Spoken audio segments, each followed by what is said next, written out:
Namastabhabhyah Savavadibhyascha. I would like to present my thoughts in dots and dashes because the time constraint. Dots and dashes will be grasped by those minds which are capable of completing the picture by themselves. Dots are enough. At the very outset, I would like to point out the title, the theme title of this conference, Vaidik Vijnan Vaishvik Anuprayog. This is Sanskrit. When it comes to the translation, where I would like to underline global in red ink, because for global, in Sanskrit we have a term bhaugolik. Bhaugolik is global. Then what is Vaishvik? Perhaps it is universal. And Vedic science is universal, it is not global. It need not be globalized. Globalization is a corporate concept, whereas we don't have corporate concept. We need not to yield to English, a language which has enslaved us. And I would like to put it in few words. English is such a language which is not capable of encapsulating the meanings which we have, which have got more than one dimension. Now coming to the dimensions of metaphysical dimension of yoga. Yoga that is prevalent today is almost physical, and it begins with the physical and it ends with the physical. Little more, go further of breathing. And Shwasayama is not pranayama. Pranayama as such, it requires dirgha kala nairantarya abhyasa. So coming to the title which I have conceived, metaphysical dimension, what does it mean?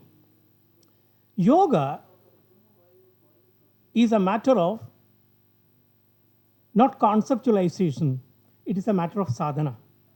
So, Atha Yoganushasana, Maharshi Patanjali intends it is matter of sadhana. And sadhana doesn't come by conceptualization. Now, coming to three terms, Adhyatmika, Adibhautika, and Adidaivika. We have got three terms. Now, how do we translate it? If we translate it, mind it, any of our mantras, any of our shastras translated into English will contort the meaning and it will destroy the meaning. And back translation will create terrible confusions. For example, Agni, fire god. Fire god, Agni. Then what about Vanni? Vanni is also fire god. Is wrong. Each term has got a meaning which is basic and then contextual, and therefore we have to, for me to understand Shakespeare, I have to learn English. And for the Europeans or for the Western world, if they have to understand Vedas, they have to learn Sanskrit. We need not serve Sanskrit translated into transliteration or into English translation and call it that this is Veda. Max Muller had done the thing very, very intelligently. He said the sacred books of the East. Vedas are not books of the East. Vedonama Ananta Shabdarashihi. It is Shabdarashi. And when Shabdarashi is Shabdarashi, we have to conceive it, we have to receive it, and we have to contemplate. Te dhyana yoganugata apashyan. So what is that dhyana yoga? It is not doing meditation. It's a wrong idea. Meditation is not done. Nobody can say that I am sleeping in present continuous. A person who is sleeping cannot say that I am sleeping. Sleep has to come. I can prepare the bed. I can switch off the light. I can switch on the fan, AC, all done, but sleep has to come. Once the sleep has come, I cannot speak because my instruments of expression, they are withdrawn.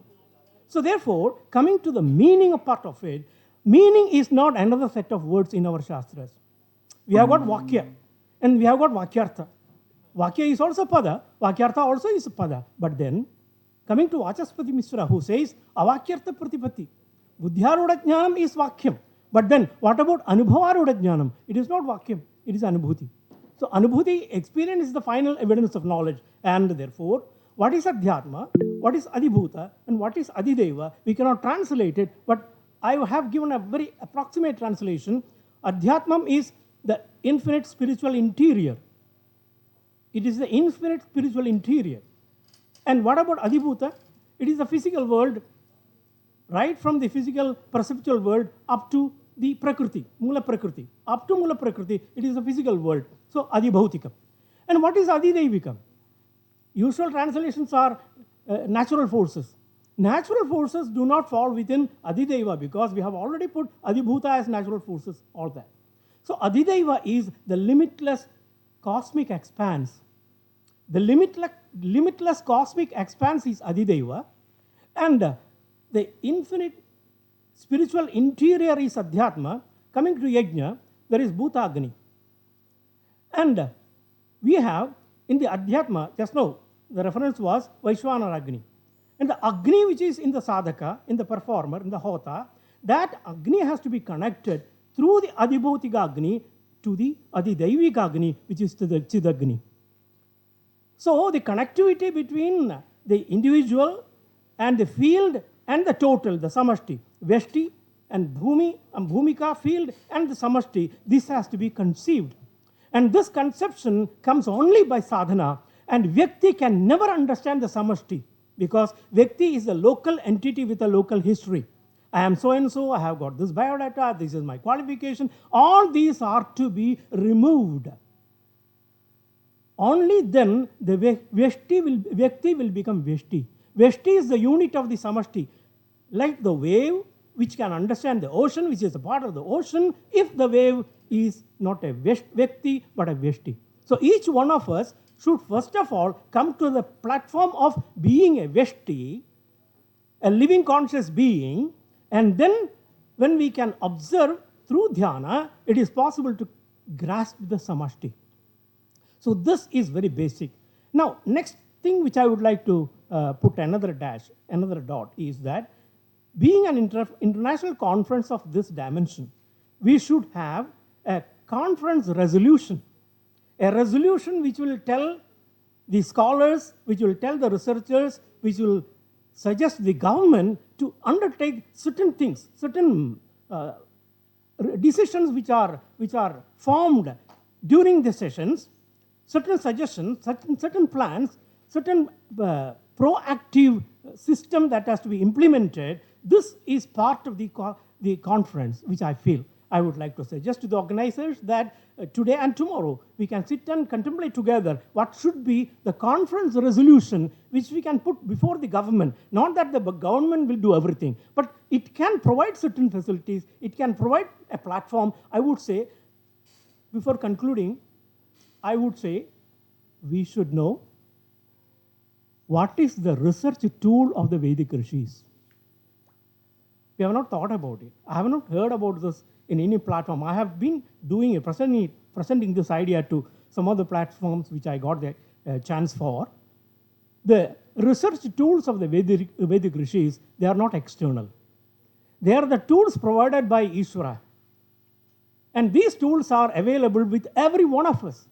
But we have to get prepared, we have to perform the sadhana, we have to pursue the sadhana at the feet of a competent teacher, acharya, and then it is possible for us to enter the interior, and then get connected to the cosmos, the samashti, and then it is possible perhaps that Vedic science can be brought back at the grassroots level to the public with the results, not through the methods of Western ways of research.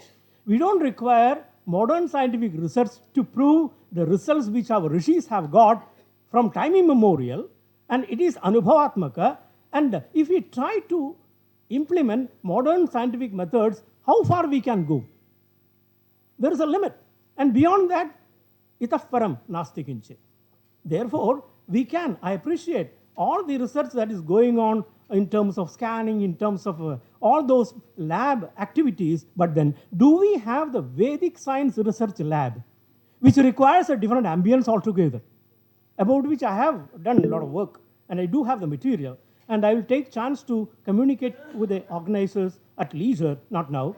And I don't feel that I can tell everything within a short period of time. This is only a beginning of the beginning, and I am happy that I will get connected to this organization in course of time. Thank you for the time given, and Hari Om.